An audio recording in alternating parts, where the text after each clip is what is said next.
तो याद रखो ये जमाना बहुत बुरा है। इस जमाने की हवा कोई दीवाना बताएगा।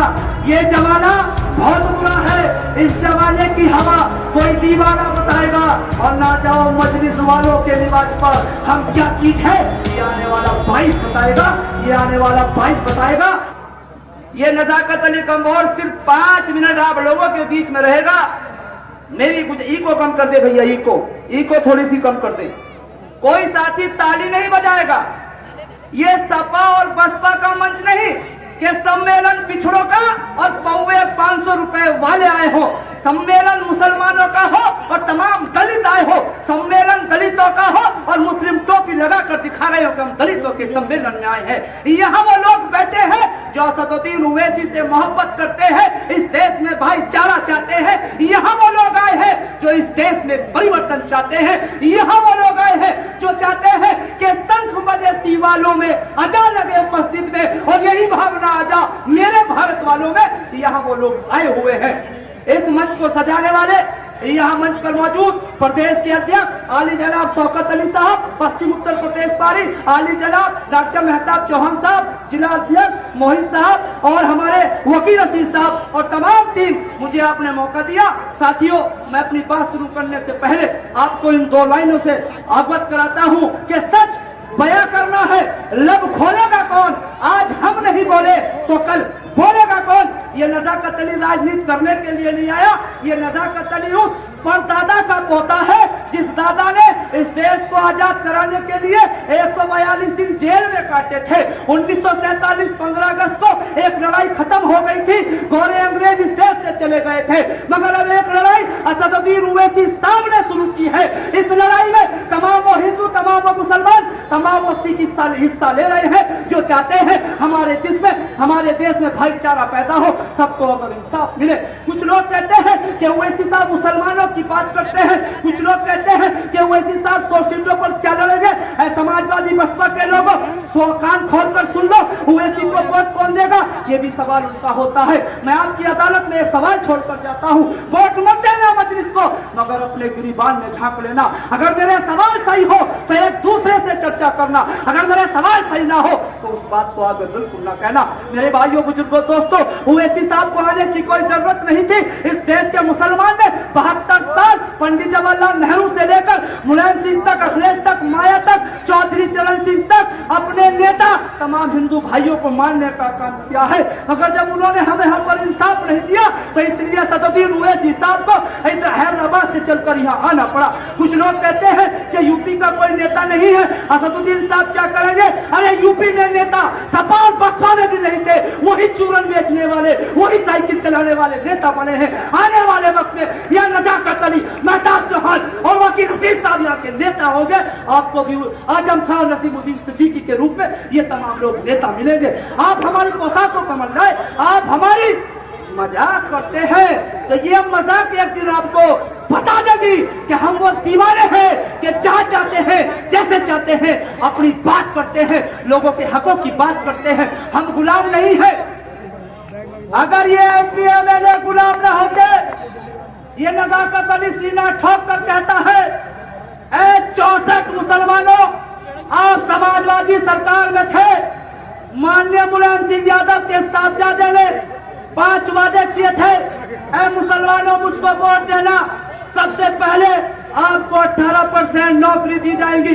दूसरा वादा था नौजवान मोहर आलिम जो बेगुनाह जेलों में बंद है उन पर रिहा किया जाएगा। तीसरा वादा था जान माल की हिफाजत होगी। चौथा वादा था उर्दू को राज्य की दूसरी भाषा का दर्जा दिया जाएगा।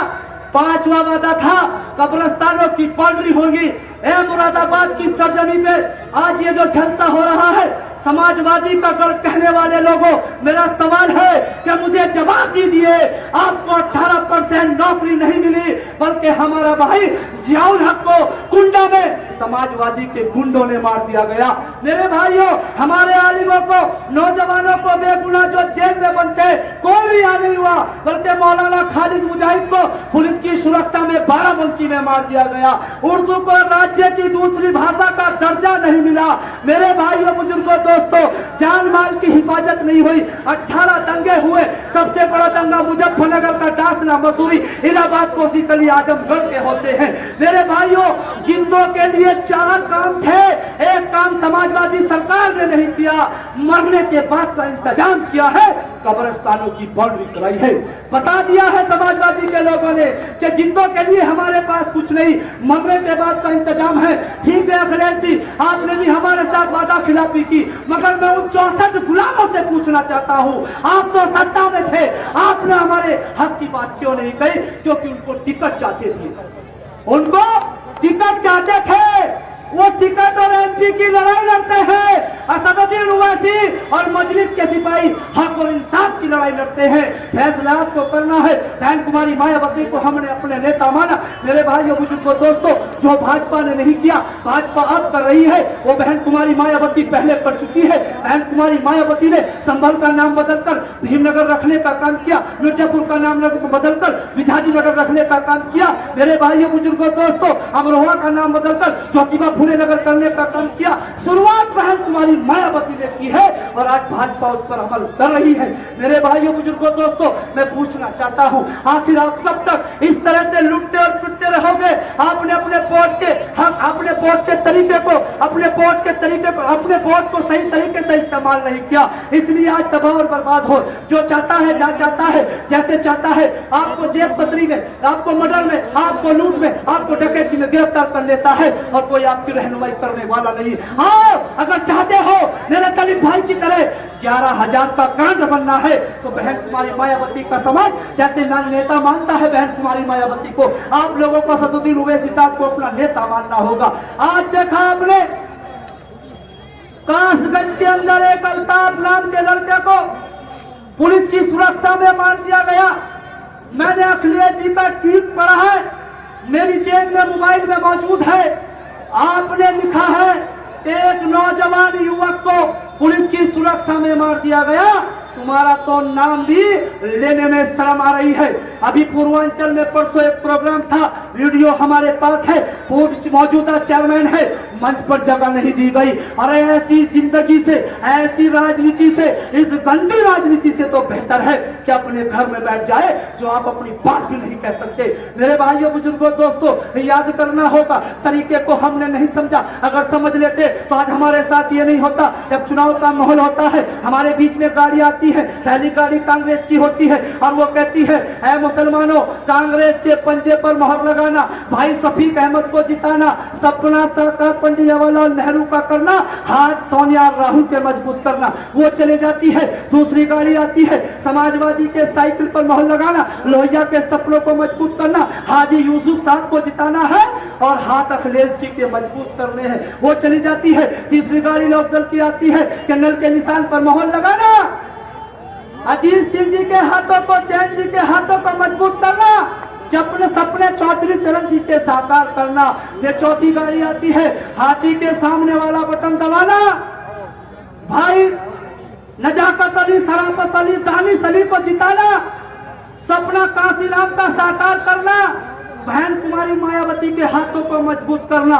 उन लोगों ने कोई झूठ नहीं बोला, उन लोगों ने हाथ अपने मजबूत किए हैं, पर मेरी आवाम ने, मेरी कौम ने, मेरे मुसलमानों ने नहीं सोचा कि जब उनके हाथ मजबूत हुए हैं तो उनके हाथों ने हमें पीटने का काम किया है। उनको वोट दे देकर हमारे हाथ इतने कमजोर हो गए। हम मुजफ्फरनगर पर नहीं बोले, हम ललियाना पर नहीं बोले, हम डासना मसूरी पर नहीं बोले, हम इलाहाबाद पर नहीं बोले, हम कोसीकला पर नहीं बोले। और आज तो हद ये हो गई कि जुल्म हमारे साथ हो रहा है। मौलाना खलील सिद्दीकी पर हम नहीं बोले, त्रिपुरा पर हम नहीं बोल रहे। अगर कोई बोल रहा है तो मजलिस के सिपाही बोल रहे हैं और हमने ऐलान किया है सरकार से कि हम जुल्म के खिलाफ बोलेंगे।